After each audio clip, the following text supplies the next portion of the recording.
faire ici?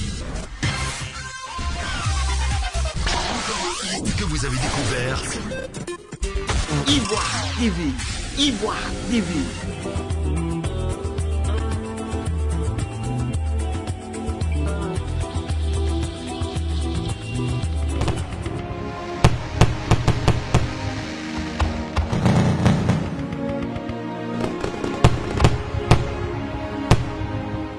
Je voudrais vous souhaiter en ce jour la bonne et heureuse année.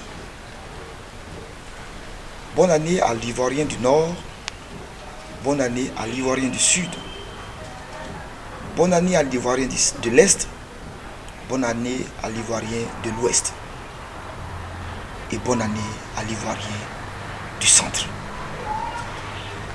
Je souhaiterais que cette année soit une année qui soit sous le sceau du succès pour tout le monde, que tu sois paysan, que tu sois fonctionnaire, que tu sois du privé, que tu sois dans le secteur informel, où que tu sois, quoi que tu fasses, que chaque pas que tu poseras soit couronné de succès et de gloire. Et que surtout la paix gouverne nos cœurs, la paix gouverne nos maisons, la paix gouverne nos régions, afin que naisse une Côte d'Ivoire unie. Une Côte d'Ivoire que nous pourrons tous hisser dans le concert des nations. Ivoiriens, Ivoiriennes.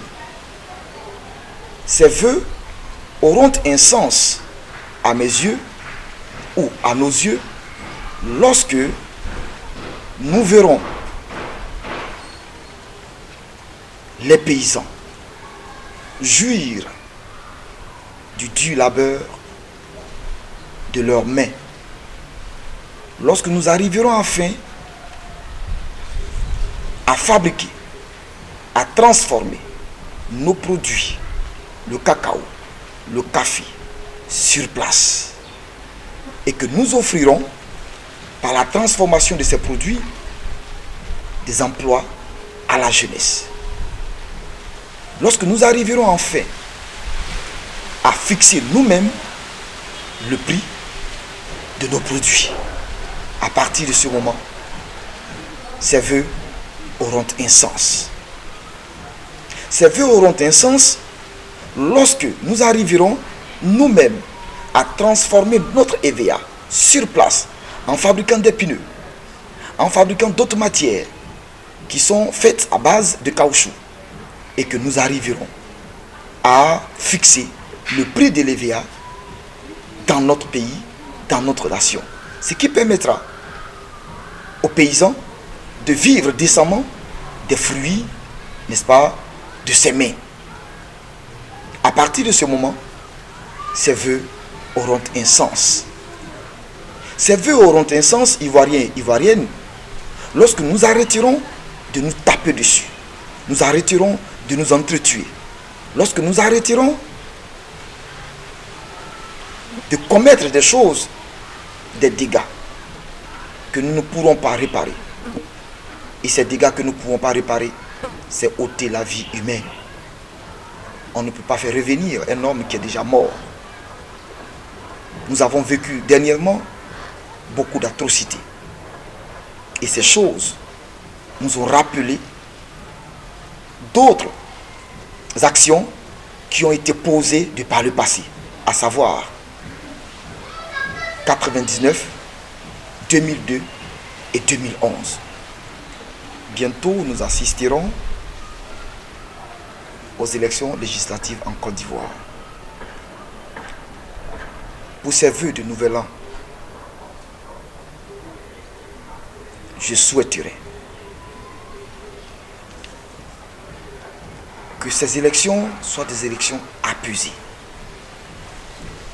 Souvenons-nous des actions qui ont été posées pendant les élections présidentielles.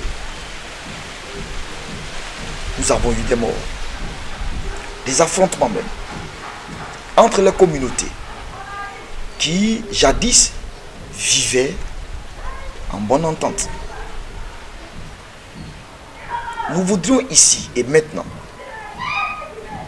demander à toute la classe politique, à la société civile, de se mettre ensemble, de sorte à ce que ces élections législatives qui arrivent ne soient pas un point d'affrontement, un point de crime, un point de désaccord, mais beaucoup plus un point où le peuple pourront élire leurs représentants dans l'hémicycle de Côte d'Ivoire. Prenons garde et n'oublions pas qu'à chaque fois que nous tuons, qu'à chaque fois que quelqu'un meurt pour une élection, c'est la cohésion sociale qui est mise en mal. Je voudrais vous exhorter, vous qui êtes les candidats et les partis politiques qui ont des candidats, à ne pas sauter le Rubicon du mal, mais beaucoup plus à promouvoir l'intérêt général de la Côte d'Ivoire. Quoi que nous fassions, c'est d'abord la Côte d'Ivoire. C'est pourquoi nous, au sein de notre parti, nous avons pour slogan DLC, la Côte d'Ivoire d'abord. La Côte d'Ivoire doit être au centre de tous nos intérêts. Et non le contraire. Ces vœux auront un sens lorsque nous arriverons à garantir l'avenir de la jeunesse. Et oui, Ivoiriens, Ivoiriennes, je parle bien de la jeunesse. On nous dit que l'avenir appartient à la jeunesse. Mais je dis non. L'avenir de la jeunesse, c'est maintenant. Ce n'est pas dans le futur. Parce que la jeunesse est partie prenante du développement de la Côte d'Ivoire. Ivoiriens, Ivoiriennes. Les vœux auront un sens à nos yeux lorsque ces étudiants ne se diront pas qu'ils sont voués à l'échec en allant dans les universités, dans les lycées. Ces vœux auront un sens lorsque la Côte d'Ivoire offrira un avenir certain à cette jeunesse. Ivoiriens, Ivoiriennes, ces vœux auront un sens lorsque enfin l'Ivoirien pourra se faire soigner décemment dans les centres hospitaliers. Lorsque l'Ivoirien, en allant à l'hôpital, ne se dira pas d'office qu'il est déjà mort, mais qu'il dise « j'y vais pour avoir la santé ». Ces vœux auront un sens lorsque nous arriverons à juguler la question du Covid. Aujourd'hui, par la faute du Covid, les uns et les autres ont perdu leur emploi. Beaucoup de dégâts. Nous devons donc nous mettre ensemble afin que la Côte d'Ivoire soit ici dans le Conseil des Nations. Nous, en tant qu'humains, nous passons. Mais la Côte d'Ivoire reste, elle demeure. Et les héritiers de la Côte d'Ivoire, c'est notre descendance. Prenons donc conscience, afin que nous puissions cultiver la paix dans nos maisons, dans nos régions. Que désormais, l'on ne parle plus de l'Ivoirien du Nord, que désormais, l'on ne parle plus de l'Ivoirien du Sud, que désormais, l'on ne parle plus de l'Ivoirien de l'Est ou de l'Ouest ou du Centre, mais que nous arrivions à désamorcer la bombe de la méfiance. Nous arrivons à désamorcer la bombe qui ne permet pas aux uns et aux autres de se fréquenter. Ces vœux trouveront un sens à nos yeux lorsque l'État de Côte d'Ivoire garantira aux travailleurs de toute obédience un avenir meilleur. Lorsque l'État de Côte d'Ivoire permettra que le travailleur à la retraite ait un pas de longévité, mais que la retraite ne soit pas synonyme de mort pour le travailleur. Voyez-vous, aujourd'hui en Côte d'Ivoire, le fonctionnaire qui part à la retraite a une durée de vie de 2 ans, dans leur majorité. Mais il y a une question qui revient sur les lèvres.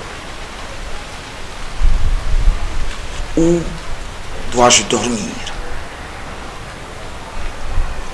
Cette question est fondamentale dans la vie du travailleur, qui va donc nous ramener à la question du logement. Nos fonctionnaires ne sont pas logés. Si déjà l'élève fonctionnaire est prélevé à la base par la MUGEFSI, qui est la mutuelle des fonctionnaires de Côte d'Ivoire, je pense qu'il est possible à l'État de Côte d'Ivoire de contraindre aussi le fonctionnaire à se faire prélever pour lui garantir un logement à la fin de sa carrière. Ainsi, nous garantirons une longévité dans la classe des travailleurs. Et cette position peut être aussi adoptée chez les travailleurs du privé. C'est ce que nous souhaitons à la Côte d'Ivoire. Parce que tout compte fait, si aujourd'hui nous sommes hommes politiques, nous ne sommes pas hommes politiques pour nous remplir les poches, mais nous sommes hommes politiques parce que le peuple a besoin de nous. Souvenons-nous que nous sommes les employés du peuple et le peuple est notre employeur. Nous sommes les employés du peuple et le peuple est notre employeur. C'est cela l'essentiel. Il est donc bon que pendant ces vœux de nouvel an, que nous relevions ces points, de sorte à ce que l'État de Côte d'Ivoire, qui n'est pas forcément dans la tribune, mais qui se trouve sur le terrain, reçoive aussi nos conseils. Je voudrais finir mon propos en demandant pour ces vœux de nouvel an au président de la République, M. Alassane Ouattara, au Premier ministre, M. Ahmed Bakayoko, qui sont nos gouvernants, d'user de tous les moyens afin de tendre la main aux prisonniers politiques, afin de tendre la main à ces jeunes qui sont dans ces prisons, qui n'ont pas d'aide, qui sont livrés à eux-mêmes. Je le demande du fond du cœur pour ces vœux de nouvel an, afin que le président de la République se penche sur les cas. Mais surtout, le Premier ministre, qui est jeune comme nous, qu'il pèse de tout son poids, afin que ces personnes qui sont emprisonnées sortent. Nous sommes dans une nouvelle année. Ne dit-on pas que c'est dans la joie qu'on concède les choses qu'on ne pouvait pas concéder en temps normal? Ne dit-on pas que c'est dans la détresse que l'ennemi et l'ami se rapprochent? Je voudrais finir par ce propos. On ne reconnaît pas seulement un bon arbre par ses fruits, mais aussi par la qualité de son ombre qu'il produit. Que Dieu bénisse la Côte d'Ivoire. Que Dieu bénisse tous les peuples qui vivent sur le sol ivoirien. Je vous remercie. Bonne et heureuse année.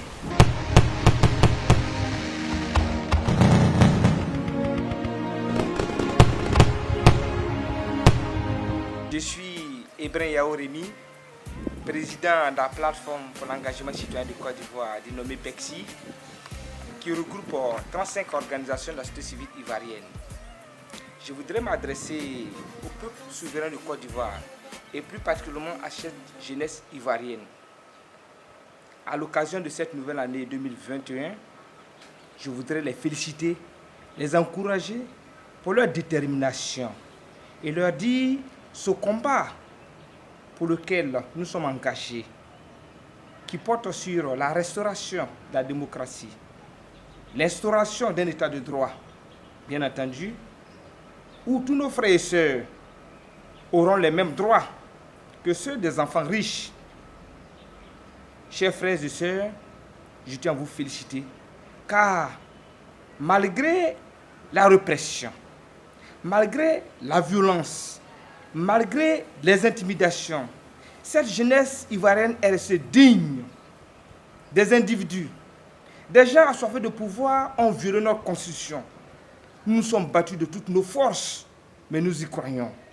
Je tiens à vous féliciter, à vous encourager.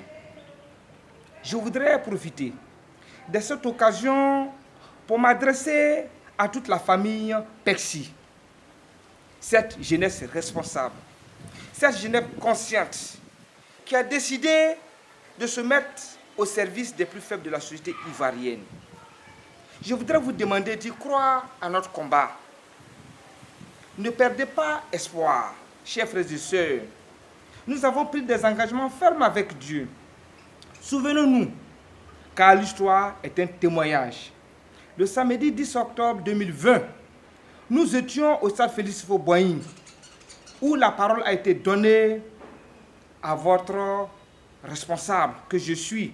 J'ai pris la parole au nom de toute la jeunesse ivoirienne, où j'ai fléchi les genoux sur le sol de nos ancêtres pour implorer Dieu Tout-Puissant, afin que sa lumière triomphe sur le monde des ténèbres, afin que ceux qui ont décidé de faire couler le sang des âmes innocentes, que tous leurs projets échouent. Je crois de toutes mes forces, car la lumière de Dieu triomphe toujours. Alors gardons notre foi ferme, car ce Dieu que nous y croyons, ce Dieu que nous adorons, son heure a sonné. 2021 est une année de témoignage. Je voudrais profiter, pour terminer, adresser mes vœux à ma famille et surtout à ma tendre épouse et à mes enfants. Ma petite famille qui passe des nuits blanches en se sacrifiant à la prière afin de m'accompagner dans ce combat. Je voudrais demander à ma tendre épouse de continuer à prier pour moi. Je voudrais demander à mes enfants de ne jamais cesser de prier pour moi, car j'y crois de toutes mes forces. Quel que soit ce que le Seigneur décidera pour ma vie, j'irai jusqu'au bout dans ce combat. Et ma foi est ferme, car Dieu est le maître du temps et de la vérité. Alors, accompagnez-moi dans ce combat sans perdre la foi. Je voudrais, pour terminer, souhaiter mes meilleurs vœux à toute la jeunesse ivoirienne et au peuple de Côte d'Ivoire. Chers amis jeunes de Côte d'Ivoire, 2021 est notre année. 2021 sera une année de témoignage. Beaucoup n'y croient plus dans ce combat, car, comme vous le savez, comme moi, beaucoup de nos frères et sœurs sont tombés dans ce combat injustifié, dans des conditions atroces, qui ne se justifient pas, dans des conditions inhumaines. Chers amis jeunes, ce combat pour lequel ces frères et sœurs sont tombés, ce combat ne restera pas vain. Je vous demande de ne pas perdre la foi, chers frères, mes chers concitoyens. Dieu nous demande de garder la foi ferme. Parce que ceux qui sont en face, ceux qui veulent prendre notre avenir en otage, qui ont décidé de sacrifier l'avenir de toute une génération, croient déjà en leur victoire. Mais je vous le dis, dans le monde céleste, Dieu les a déjà vaincus. Dans le monde des humains, très bientôt, la victoire sera totale. Alors ne baissons pas les bras. Continuons à prier, à demander l'aide de Dieu de se glorifier sur la Côte d'Ivoire, à demander à Nana Boigny, depuis sa tombe, et à tous nos ancêtres qui ont sacrifié leur vie pour les indépendants de la Côte d'Ivoire, de ne pas nous abandonner dans ce combat. Que ceux qui ont décidé de faire couler le sang des âmes innocentes, que Dieu touche leur cœur, que Dieu se glorifie plus que jamais, afin qu'ils puissent déposer les armes qu'ils détiennent, car leur cœur est rempli de vengeance. Nous disons que la Côte d'Ivoire a besoin d'être réconciliée. Nous avons besoin de cette paix, cette denrée rare qui nous manque aujourd'hui. C'est pourquoi je vais m'adresser, pour terminer, à nos enfants, les plus jeunes de notre génération, les étudiants. Je voudrais vous demander de persévérer dans vos études. Vrai, plus de 70% d'entre vous sont au chômage. La plupart des frères et sœurs qui gèrent des cabines ont le nouveau minimum Bac+2. Mais je vous le dis, que Dieu ne va pas vous abandonner dans ce combat. Vos parents, vos familles comptent sur vous. Vous aussi comptez sur Dieu. Parce que cette année 2021, notre victoire est certaine. Nous ne sommes plus loin. Alors, tenez bon. Peuple de Côte d'Ivoire, soyons soudés plus que jamais. Demandons à Dieu de toucher le cœur du pouvoir RHDP unifié qui a décidé de se barricader, ne pas ouvrir la grande porte. Pourtant, c'est Dieu qui détient la clé. Chers frères et sœurs, que Dieu fasse venir le président Laurent Gbagbo, que Dieu fasse venir tous les exilés, que tous ceux qui n'ont pas cru puissent rendre témoignage que tout est encore possible. Pour le peuple souverain, je vous remercie.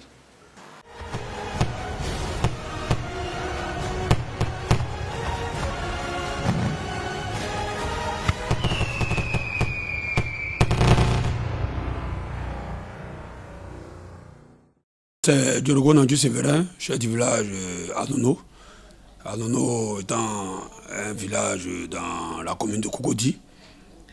Je vous dis encore un grand merci, dis merci à nos partenaires de la presse qui ne cessent pas quand même de nous accompagner dans tout ce que est développement, dans tout ce que est information. Donc je voudrais dire encore un grand merci. Mais en même temps, mes vœux, c'est les vœux de bonheur, de prospérité, de dialogue surtout, parce qu'il faut qu'on arrive à dialoguer, pour qu'on arrive au moins à la cohésion sociale, au vivre ensemble, à l'unité. Donc sincèrement, je dis encore un grand merci à Dieu.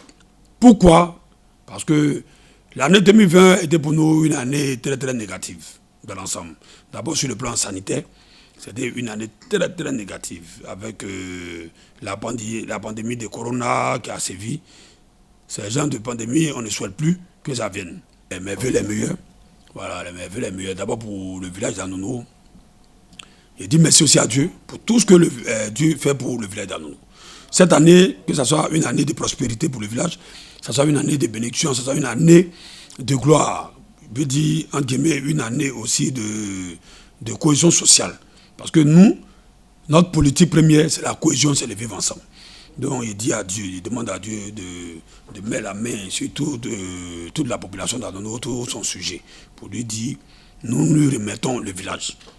Donc il demande beaucoup de choses pour le village d'Anono. 2021 soit pour nous une année de santé, de fait, une année de prospérité, donc au risque de me répéter.